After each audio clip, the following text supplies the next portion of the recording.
Hello and welcome to the Tour Report from Secret Golf. This week we are in South Carolina, although Elk could be in Australia when we really dig into this course. It's the CJ Cup at Congaree Golf Club. Now, this is a course that we're excited to talk about. It hosted the Palmetto Championship last year, Elk, in that big super season that the PGA Tour did post-COVID. But you're actually an ambassador of the golf course. So if anyone knows about it, it's you.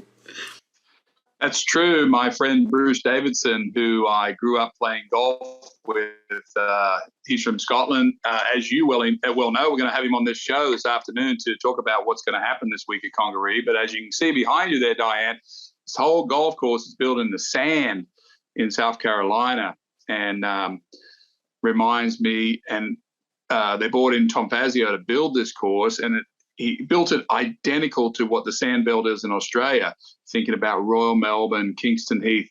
Diane, this course is so difficult. We're talking about maybe 8 under par winning this tournament this week. Talking about a north wind coming in. Bruce told me that the fairways are stimping out at 8.5 on the stimp. There's no rough to speak of. The greens are probably 13 or 14 on the stimp.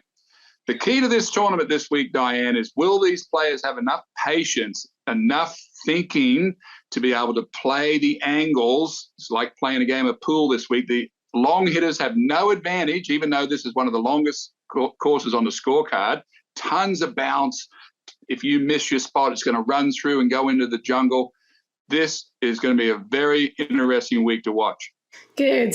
When the Palmetto was held last year, we were both there. I went for the final day, and it was pouring rain in the morning. It was cold and drizzly, and I was like, we could be in Scotland right now, because it really does, even though the course was based on the sandbelt courses of Australia, it really does have quite a linksy Scottish feel to it as well. And I was so impressed with the whole property, and at that point said, I really hope that this course is seen again on the PGA Tour, because it's too good not to be.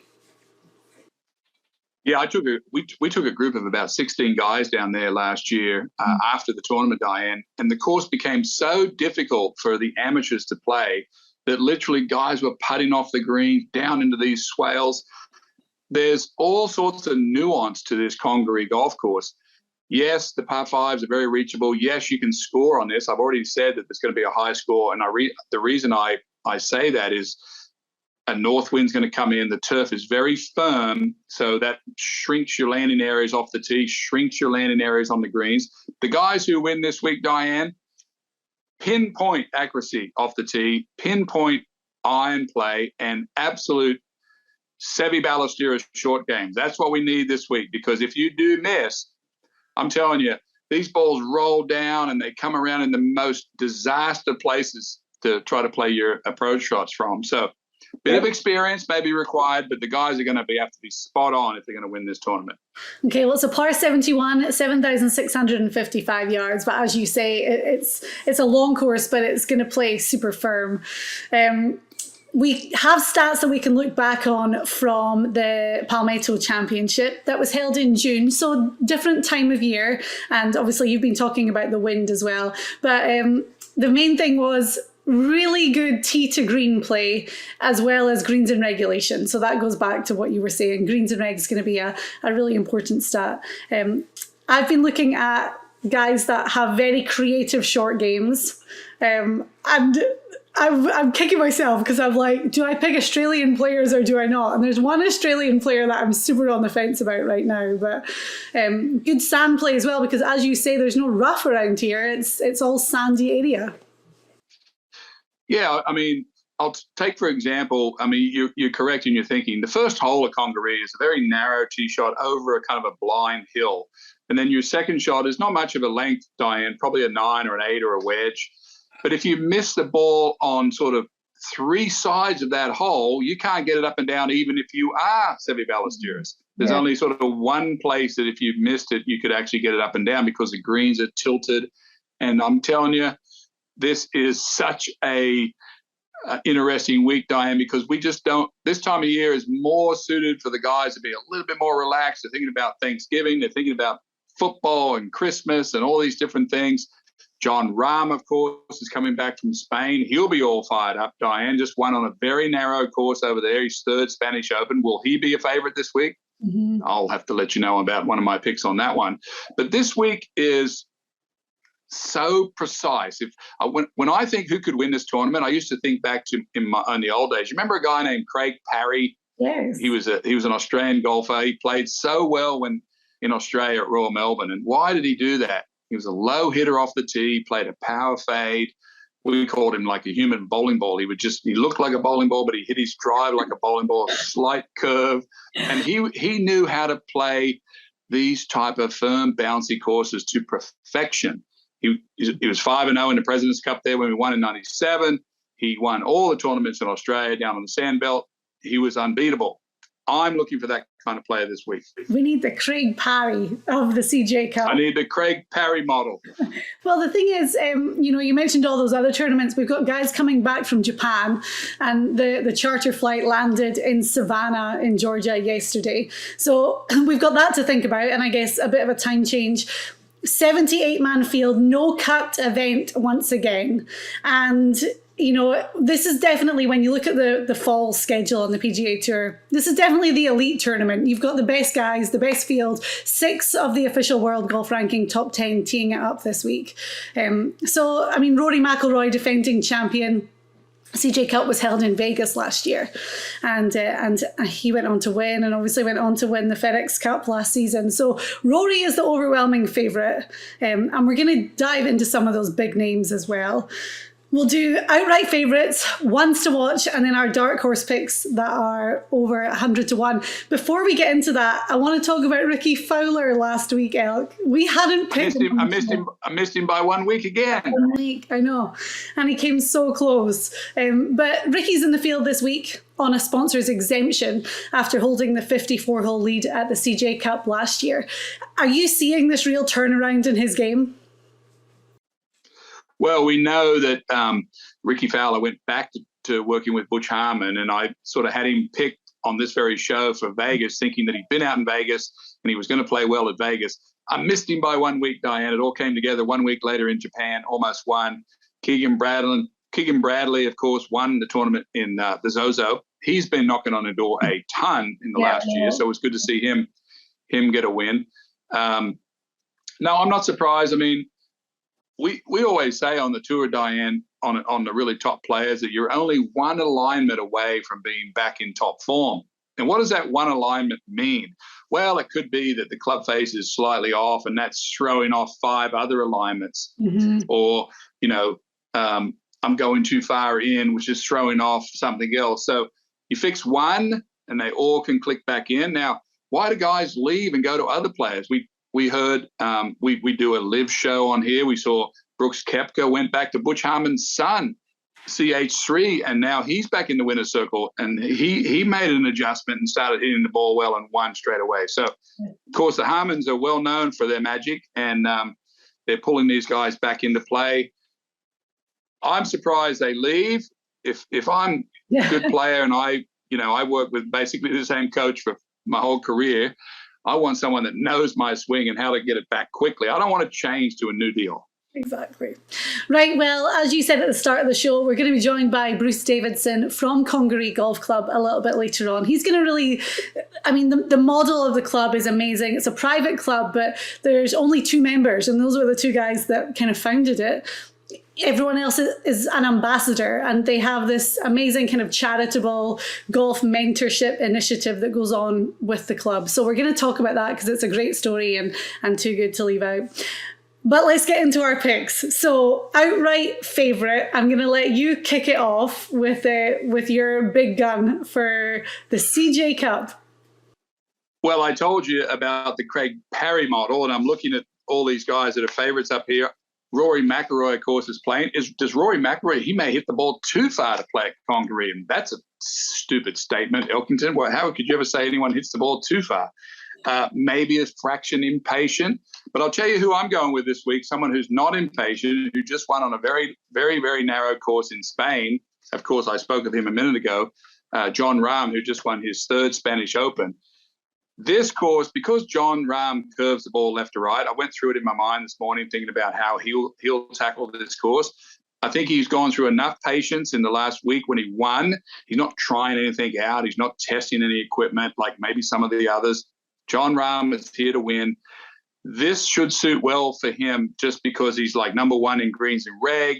He's getting the ball up and down. He's playing super smart. He shot 26 under, I think, in Spain, a 63 or 2 in the final round, 9 under, blew everyone away. I think this is a really good setup for John Rahm. When it comes to the outright favourites in these events where so many of the world's best are playing, you don't really need to sell your reason why they're your top pick. I mean, John Rahm is 9-1 this week, so he's definitely one of the favourites. My guy is 16-1, and I, from the group that are at the top of the board this week, I wanted to have a look at Royal Melbourne because this course is so modelled on the Australian Sandbelt courses. Obviously, Royal Melbourne hosted the 2019 President's Cup, and this guy who played on that winning US team was the top point scorer for Team USA. I'm talking about Justin Thomas. So, I mean, again, he's won the CJ Cup twice before, in 2017 and in 2019. We know how talented he is. He's so solid tee to green, 3rd last season on the PGA Tour. And I think he'll really embrace the challenge and the quirkiness that Congaree brings. So, Justin Thomas, 16-1, he's my outright favourite. Yeah, I mean, other notables, as we said, Rory McIlroy, Scotty Scheffler's back in action. There's, a ton of top players. Max Honma's playing. Tom Kim, of course, your favorite. Some JM who, is the best greens and reg and the best chipper. You could throw a dart at any of these top names and make a good story for them. I'm going for someone in form. Your player's got to get cranked up. I'm liking my pick over yours today. I don't know if that'll last, but I like mine today. You're such a JT fan as well. I am. I'm kind of a momentum guy, as you know. And we've seen that time and time again in this fall season, that it is momentum. And the name that is springing to mind right now for me is Matthew NeSmith. We've talked about him so much on this show right now. Just recorded another top 10 at the Zozo over in Japan. That's like 3 in a row. So you have this momentum going at this time of year, and guys like Matthew NeSmith really capitalize on it. Yeah, I mean, I think I'm the one that brought NeSmith to this show maybe a year ago when we had lunch together at the Colonial. He was a good friend of my friend, and I didn't realize how revered NeSmith's iron play is by the other tour players.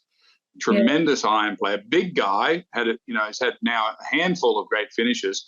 He's on the short list for maybe getting a win this next season. But isn't it nice to see one of these young players that sort of struggled on tour for a while now, putting all this in the bank when he's, in this fall season? It's just like taking so much pressure off his Christmas. He's going to have the best time going forward. I wanted to pick him this week. He's not playing though after coming back from Japan, so that's all right. I don't even know if he would have been in the field. Or if he just chose not to. I don't think he did get in because we were looking at that. Yeah. All right then. Sam Burns is back. Matsuyama's there. Yeah. The US Open champion Fitzpatrick's playing. Morikawa's playing. Shane Lowry, who just come off a win at Wentworth. I mean, there's a ton of top players playing this week. It's really stacked. All right, so you're taking John Rahm at the top. I've got Justin Thomas. We'll move on to our ones to watch. These are guys at slightly higher odds. I will start with mine. I've actually got 2 I'm going to mention. My first one is 40-1, and it's the Englishman Tyrrell Hatton. Now, even though this is a long course, and Hatton, he's not one of the longest hitters off the tee by any means, which is probably going to be a good thing, but creativity is really going to be needed to navigate and pinpoint your way around here. And really good short game, really good sand play. And to me, I was like, Tyrrell Hatton. Then I really digged in. He finished runner-up at the Palmetto Championship at this course last year. So links-inspired course, suits him to a T, obviously. He's been playing, he played the Zozo and had a bit of a kind of mediocre week, but was coming off 2 top 10s on the DP World Tour. So he's playing good. He's going to be able to kind of let loose on this course and show off his iron play a little bit. So I love last year's runner-up, Tyrrell Hatton at 40-1. There'll be no letting loose on this course, by the way. And Tyrrell Hatton, one of his stats that might trip him up this week might be his patience. We know how Tyrrell has sometimes a little bit of trouble with his patience. I'm going with the Craig Parry model. My guy this week is someone that's suited perfectly. If there was ever a player that was suited to play this tournament, if I was playing the President's Cup, Ryder Cup, this would be on my team. Okay. Straight hitter, super short game. Definitely in for the battle. I'm talking, of course, about my friend Brian Harman, who's hitting the ball superbly. Doesn't have to worry about running through into a lot of this trouble because he's not the longest player on the tour. Super short game. I think I got him right here at 65-1. Brian Harman, that is, Diane. Harman's had a great season. He's from this part of the country. He understands this golf course. I was texting with him this morning. I'll show you if you don't believe me. He's ready. He's playing some of the best. He's hitting the ball better than he's ever done in a long time. His coach Lumpkin, who passed away last year, he is over that now, and he's feeling very good about everything. So Brian Harman is so suited for this event, Diane.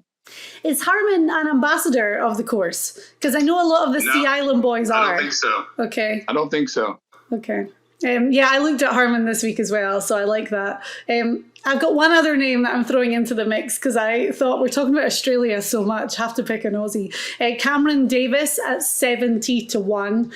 You know, we talk about the fact it's a longer course, but it's going to play so firm that, you know, length isn't going to be a distinct advantage. Cameron Davis has got a lot of length off the tee. He's 13th off the tee for the season. That's really kind of the strength of his game. We saw him play good at the President's Cup as well, but I like him this week too, especially in these conditions. Yeah, you noted the yardage on the course. I think the course has to be that long if you're going to play it so firm. There's a par 5 on the front. Let's see, 1, 2, 3. I think it's the 4th. Over the hill, it's like 620 yards, goes right down to the water. But if you lay the ball up on your second shot, that's fine. But if you go for it, you have to land the ball 70 yards short left of the green, almost up in the trees, because it'll just bank down all the way down. And if you miscalculate that, too short or too far, it runs off into the water over here or over the back into the water over there. It's so many options on this golf course. There's a couple of holes that they're drivable par 4s. That'll be interesting. But the thing that the players are really up against is this big drop-offs, Diane, around the greens and getting yourself in a position where you just can't do anything. Okay. If you go for it, you miss your spot, you're in the worst trouble ever. Right, so ones to watch, you're taking Brian Harman and we're getting him at 65-1. I like Tyrrell Hatton at 40-1 and Cameron Davis at 70-1. Then we have those dark horse picks. I'm going to let you go first because I was astonished that your guy falls into the dark horse category this week. Me too. I think I've got the pick of the century for the dark horse. When I think about Australia, and I think about how you're going to play this golf course and can you be patient enough? Can you play the angles? One guy that should just click in like that at 200-1 is Jason Day. He plays so good in Australia on these courses like this one. Just had a really good week in Vegas. You know, he's had injuries on and off. He's fallen out of the picture quite a bit. But this one should motivate him pretty good. This is a big advantage for him when he gets to the driving range this week on this course, and he starts to see how this course is getting bouncy. Jason Day will know exactly how to play this course. He would be the best 200-1 pick in the history of all golf. There's no way anyone could have a better choice at 200-1 than Jason Day because he knows how to play this course. Vegas has missed this one. That is amazing. I am shocked, especially after he's been playing pretty good golf as well. So 200 to 1. My guy's 140 to 1. And if you were to say to me who's going to be higher odds, this guy or Jason Day, I would 100% have said my guy. Harris English is my pick this week at 140 to 1. Now, he's coming off long injury and rehab, and obviously it's taken him a little while to get back to speed, but we've seen some really good sparks from him. He had a top 10 finish at the Fortinet in Napa. He had a final round 65 in Vegas at the Shriners to jump up into a tie for 28. Fine, but obviously a great round for him to really move up some spots. But my main reason for picking Harris English is I'm sure he's one of the ambassadors of the club. I know that JT Poston is. That's why I'm like, I think the St. Simon's Island boys they've been playing there a lot. But he played great at the Palmetto.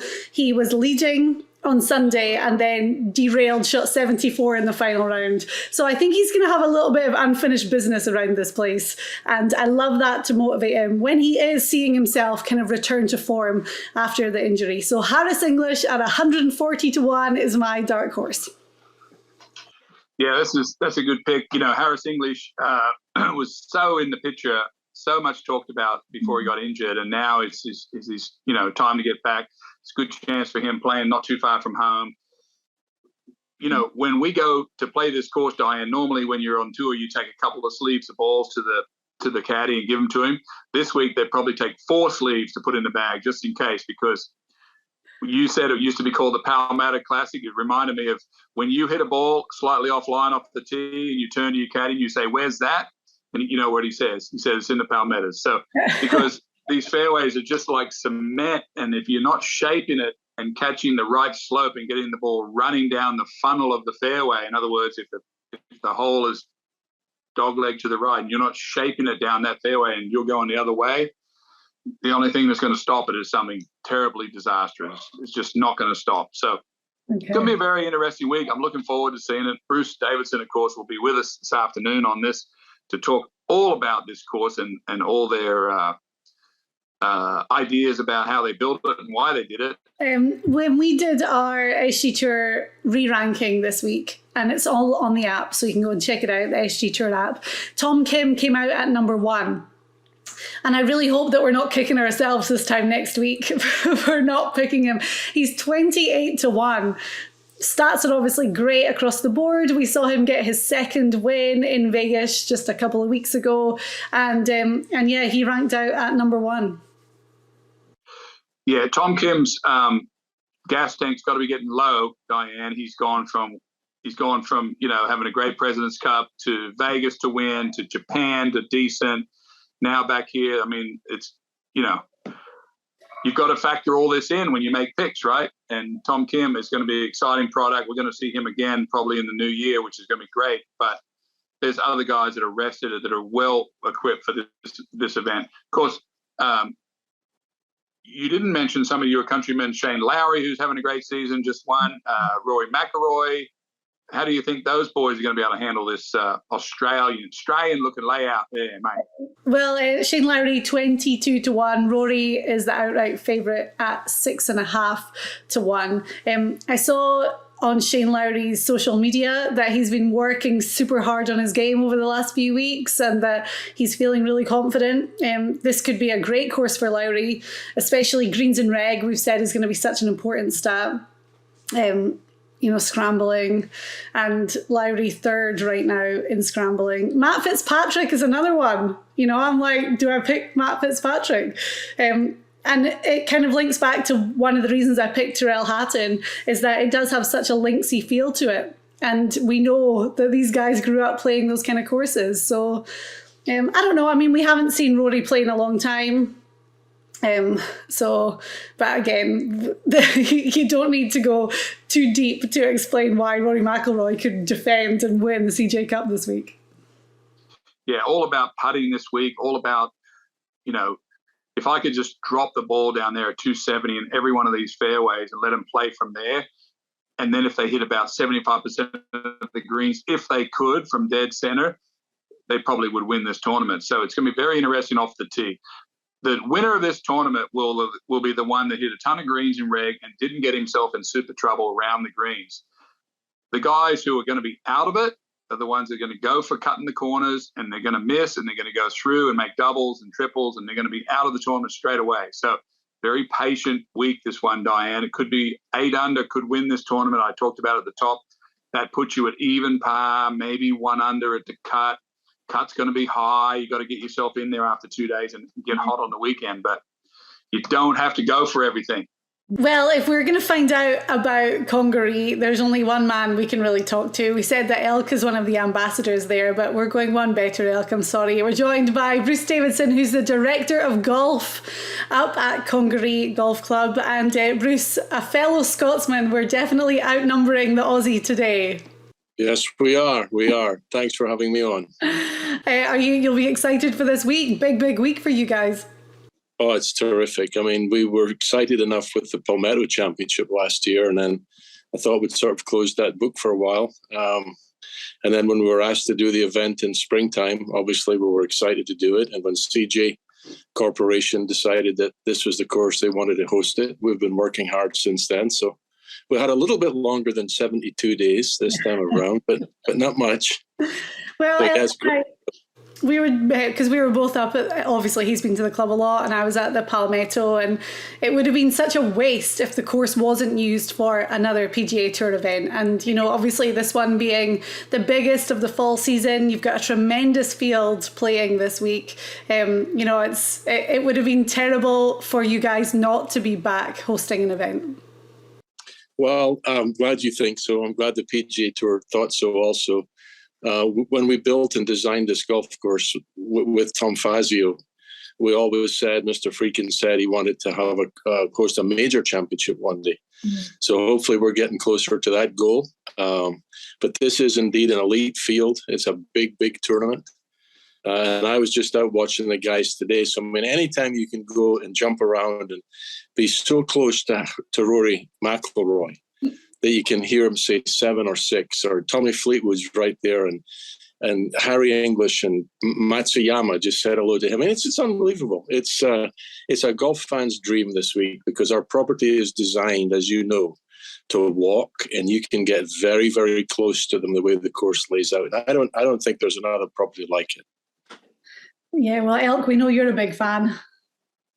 Well, yeah, the course, we talked about it this morning already, Bruce. The course is long on yardage, like 75 or 600, but it doesn't play that long because, as you say, it's built, you know, so firm and fast. And I was speaking this morning about how difficult this golf course is. You have to be so precise. I mean, I'm using the Craig Parry model this week, Bruce, which is, he always played super good down in Royal Melbourne, and he had this sort of bowling ball sort of action where he would just keep it in play, knows how to play the angles on these courses in the sand belt. This course of Congaree is very similar to that. Fazio did it exactly the same way.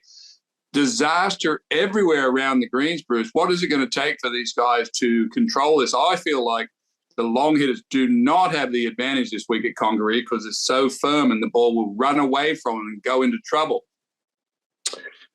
All good points, Steve. They've been discussed. We've talked with the PGA Tour, obviously, on the setup. I believe we're playing it at 7,500, which is, I think, a little bit longer than last time. Mm-hmm. When they came here last June, technically we're closed in June because it's so hot and muggy, and we're not a summer club. And they got 11 under early because someone shot 8 under on the first day.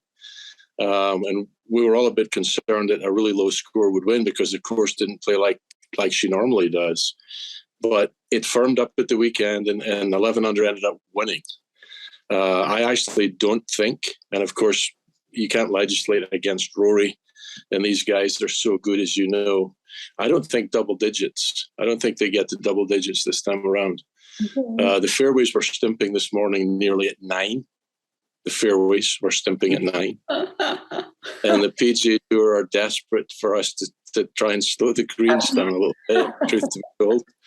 In fact, funny story, one of the guys stopped the mechanic, because as you know, the mechanic is the one who takes the more heights down.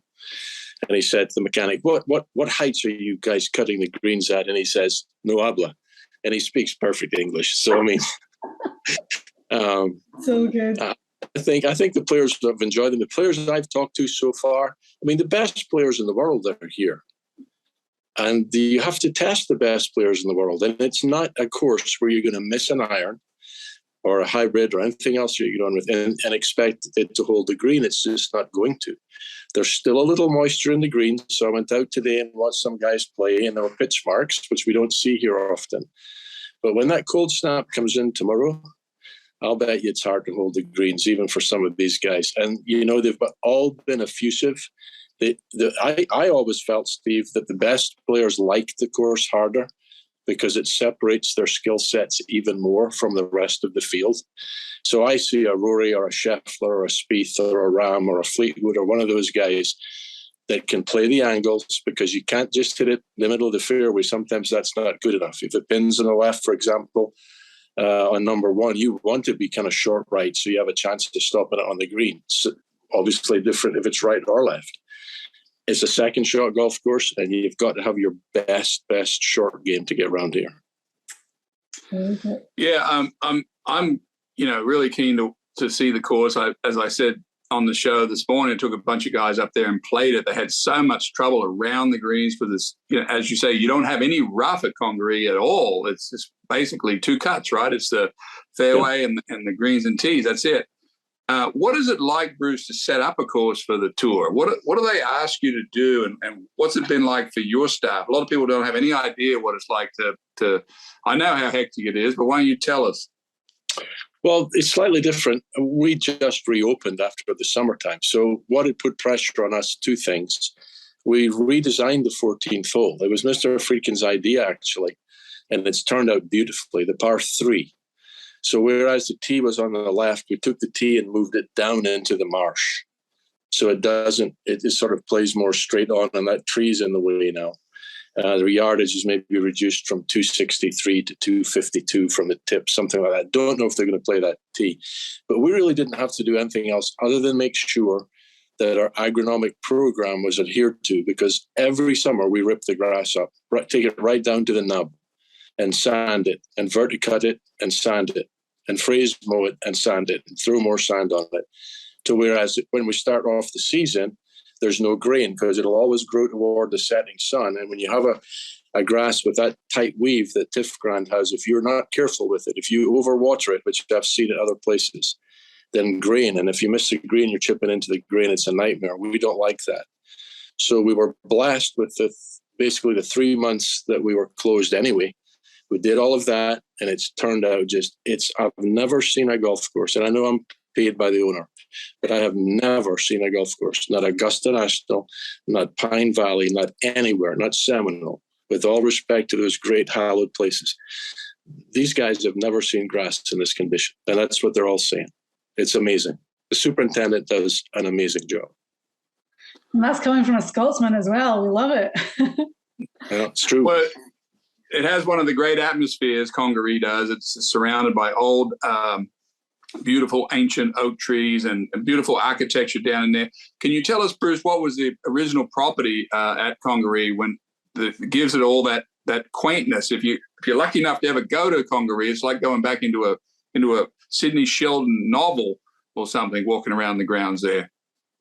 Well, it's 1770 was when the land was given to the first owner by King George III of England.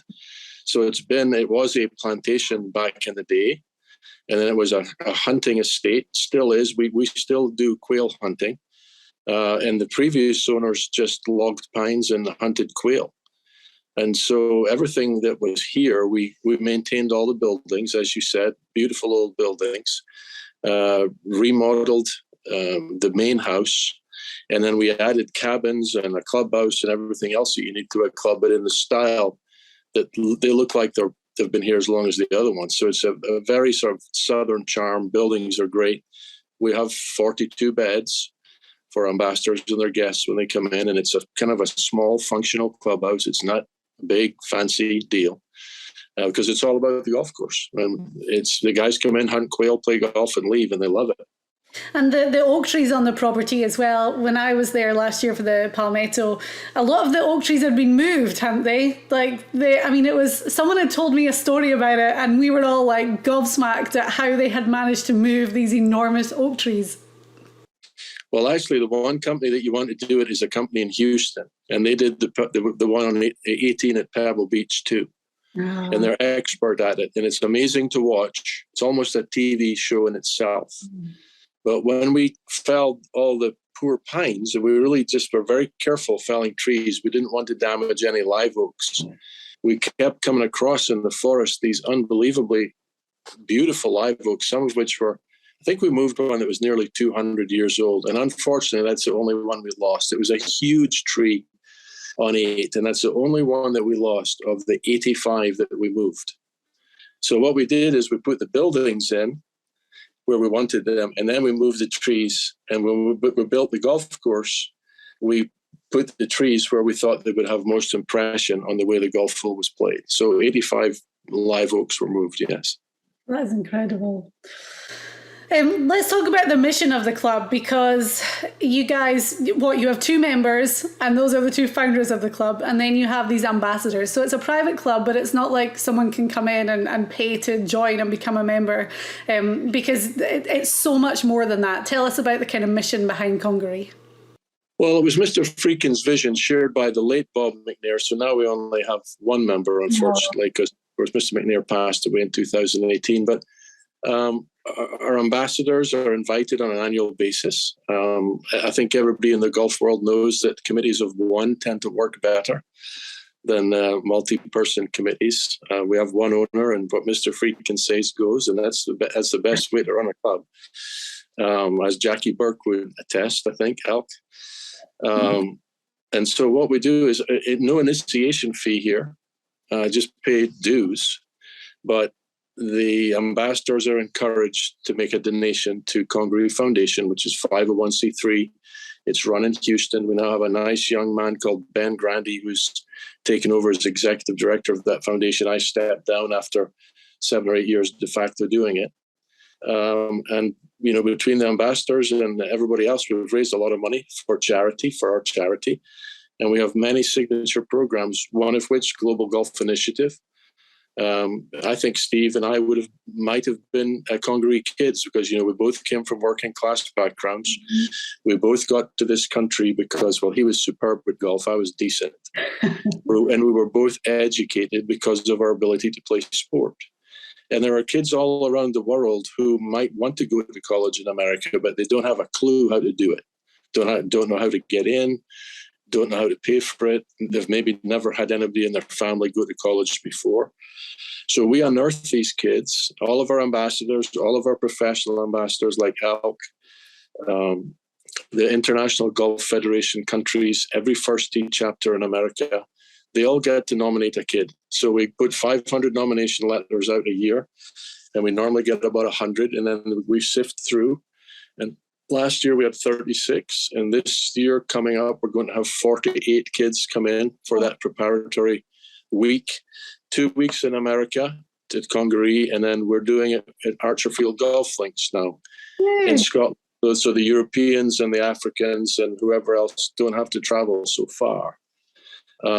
That's our signature program. So 148 Congaree kids so far. Some of them have graduated, and most of them have listened to us, and most of the graduates, half of them went back to do their masters. Because we key on academics. We know that they all want to play the tour, but we also know that 99% of people who want to play the tour end up like guys like me and not Steve Elkington.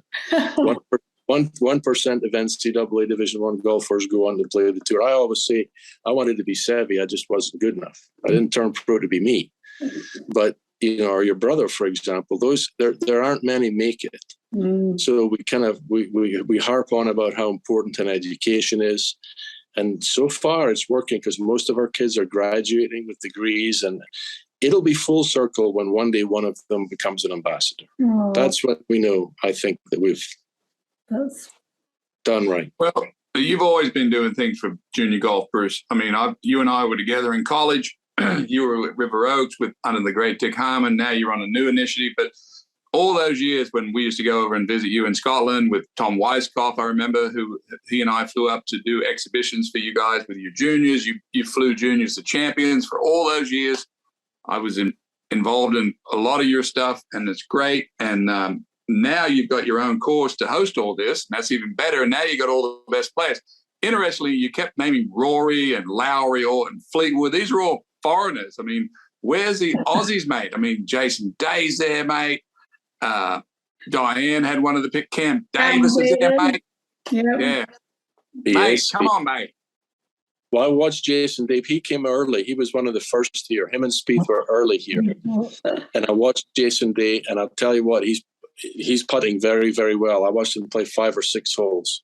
Not that you're a gambling guy, but he's 200 to 1. Diane and I, of course, have a handicap show, but Jason Day may be the greatest 200 to 1 shot in the world today. He's my dark horse this week, and he's going to click right in on how to play these sort of sandbelt courses. What do you actually think about the chances of someone who you've already mentioned a few players, but are you in our boat thinking that it's going to be all precision and not necessarily length? You can't get around here if you're long enough, but all these guys are long. So, I mean, if you had no disrespect to our friend, if Corey Pavin type player was in the field this week, he ain't got a chance, because some of the fairways you've got to drive at 270 to get to the fairway. So, no, I think you do have to be able to hit it up in the air, though. Some of the pins, I think Justin Thomas is a good bet. Hey, that's my guy. He can hit it up in the air, and he's got lovely soft hands with his wedges. Mm-hmm. They're going to have to control their distance with their wedges. Good short game. I don't think you win here unless you're a good bunker player. I mean, Elkie, I know you liked our sand. We were painstakingly anal about our sand.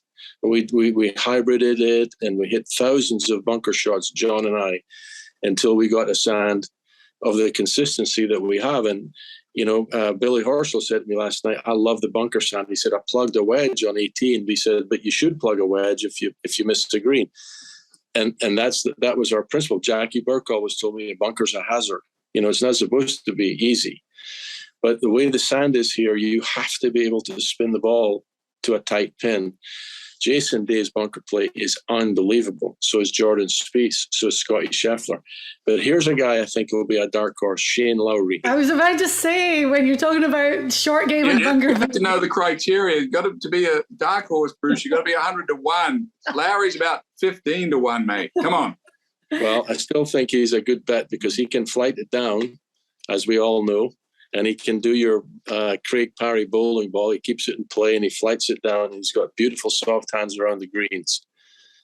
My player to watch, Bruce, is a guy that's built in the sort of the Craig Parry model, which is a lefty, Brian Harmon, who hits it so straight and is a great short game player, very tenacious. What do you think of a guy, middle range striker like a Brian Harmon, who's just really in position all day? Well, his name came up today. I think Brian Harmon's played here a few times, not only in the tournament. I don't know if he did play the tournament last time, actually, but he's played here a few times because he's a Georgia boy, and he's been here a few times. I think Brian Harmon's a very good bet. He loves the course. My other guy finished runner-up at the Palmetto, Tyrrell Hatton, talking about the kind of obviously very creative with a short game, and the course has that kind of links feel to it as well, so it really suits his game. Yeah, the volcano. That's what it was. You said it the same as me. He's got that. He's got a little bit of an issue if the patience runs out around there. And again, there's going to be a British type feel to the weather. Highs in the 60s, lows in the low 40s.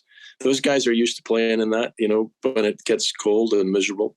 And what we saw at the Palmetto was, drama on Sunday, because we had Chesson Hadley, Harris English. He's another one of my picks for this week. I think he's got some unfinished business after he kind of derailed on Sunday and shot 74. And then Garrett Kegel, who went on to win, actually led in driving distance for the week.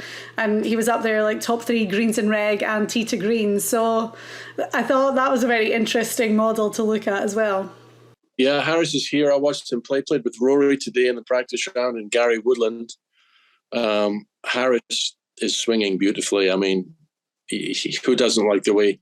And Harris is a great pitcher. If you watch Harris pitch, he's got soft hands, lovely rhythm, great bunker player. He could be a good pick as well. Yeah. Yeah, and he knows the course well. Played here a lot. Yeah. Okay. Good. Oh, I'm feeling good now. Feeling good? Okay. All right.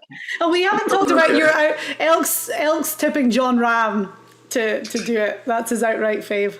Well, my outright favorite, Bruce Rahm, of course, just won his third Spanish Open title. He played in Spain on a very narrow course. Of course, John Rahm, even though he's a long hitter, he's a control player, plays left to right. And I just think he's been under a lot of pressure lately and played so well that this should be not too much of a puzzle for Rahm.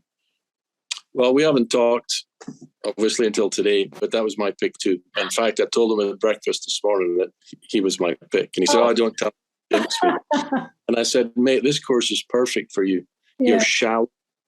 You hit the ball up in the air. You control your distances. You're a beautiful bunker player and you're a straight driver. It's perfect. Yeah. I think Rahm might be favorite. Okay. Rory's favorite at 6-1. I think Rahm's second at 9-1. I think. Yeah. Okay. Two of the best players in the world. Whatever happens, it's going to be a blast. Oh. Well, you'll of course have the reason that it's going to be a blast. You've done an amazing job down there, and thank you for coming on today. It's been great to catch up with you as always. I texted you yesterday just wishing you the best because I know how busy you are, and I know how much you're yelling at all your employees to keep in line down there because I know how you like it. So listen, mate, you have a great week. We'll be watching on telly. For those that are going to tune in this week, they're going to see a golf course that's a little different than they see all season on tour. And the reason is the way it was designed and the way they keep it. And you explained it well today, Bruce. Thanks for that. I know. Thanks for having me on. It's like Caddyshack. So, just for the record, I never yell. I know. Scottish people, Elk, come on. We're not Australian. All right. Thanks, guys. You have a great day. See you, mate. All right, so this week's CJ Cup in South Carolina at Congaree Golf Club. Enjoy watching it. It's going to be nice to have afternoon golf. I kind of missed it on the weekend after being all messed up at the time with the guys over in Japan. And then next week, well, we're hoping that they don't get lost in the Bermuda Triangle because it's off to Bermuda for the Bermuda Championship. And the field's going to look entirely different to the field that we're seeing this week. But we'll be back with a tour report to handicap and give you our picks.